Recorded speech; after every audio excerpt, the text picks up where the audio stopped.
move then from the middle grades into the high school years, let's think again about what children are doing and why. The rhetoric stage is characterized by an increasing focus on learning how to write and speak with force and originality, and by the development of a specialty, something that the student knows more about than other subjects, the ability to do a deep dive into something that really interests them. So if we think again about the emotional needs of students, your elementary student needs security, stability, repetition.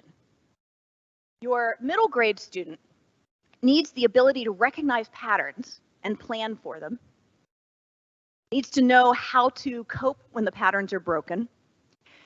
What your rhetoric stage student needs, your high school student needs, is the ability to say, this is me. This is who I am. I am different from my parents. I am different from my siblings. Okay, that should not be a scary thing for you to hear. It's very important. I am different, and this is why.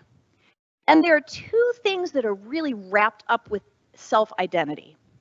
One is being able to express yourself clearly, being able to say what you believe and why you believe it, being able to articulate what makes you different, being able to articulate what's important to you. And that's why rhetoric is such an important part of the high school curriculum, because we are moving students towards maturity.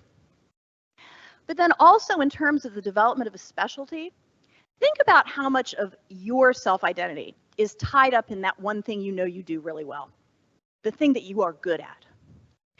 And sometimes because of the pressures of college admissions and standardized testing, and sometimes because of pressure from parents, we are too willing to allow high school students to remain generalists for too long, and they don't get the opportunity to develop that thing that they're really, really good at, you know?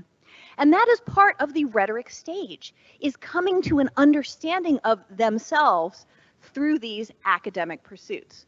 So the need there is a sense of identity that's based on a uniqueness of skills and opinions and personality.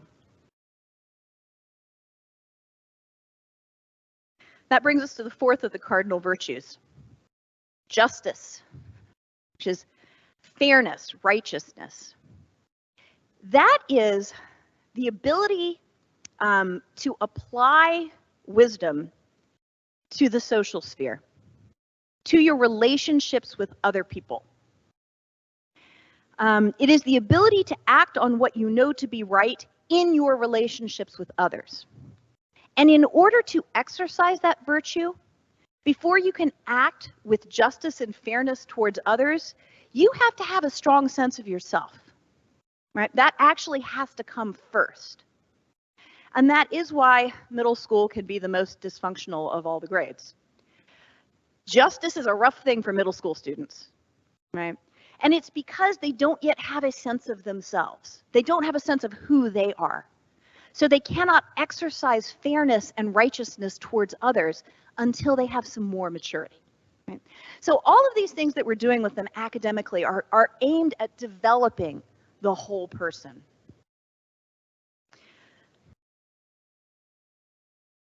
In rhetoric, learning the rules of effective communication is a good start into the practice of rhetoric.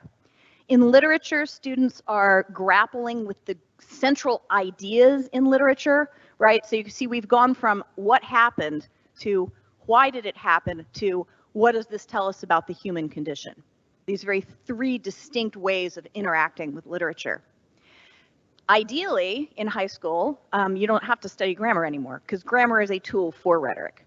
In most cases, I think students are going to continue to need some refresher on the principles, but grammar in the classical curriculum, by which I mean the 19th century version of the classical curriculum, grammar was grades 1 through 8, and rhetoric was in high school. You didn't have to do grammar anymore.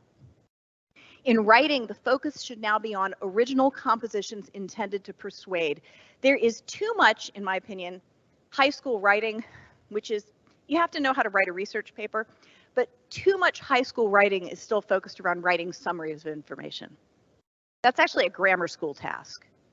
High school students should be encouraged to have an opinion and support it, to make a statement and to append evidence to it. It is much better for high school students to write short, persuasive compositions than long, elaborate summaries of information. That's not what they should be doing. In mathematics, you ideally see the move on to advanced abstract work. In history, now you can begin to use original sources to ask how people understand their own times. Not just studying what happened or even why it happened, but what was the human experience like? Why did people believe what they believed? What was happening around them? And this, of course, then links into science, where one of the goals should be to develop an understanding not just of the content and rules of science, but the historical development of the scientific disciplines. You know, one of the very first rhetoric stage science questions should be, okay, we now believe that the sun is at the center of the Earth goes around the sun. What changed between accepting that the Earth was the center and someone looking up? What else was happening? What was happening in technology? What was happening in the world? What was happening in the nations that made the point of view switch from the Earth to the heavens? Those are the sorts of questions that should accompany our rhetoric level science studies.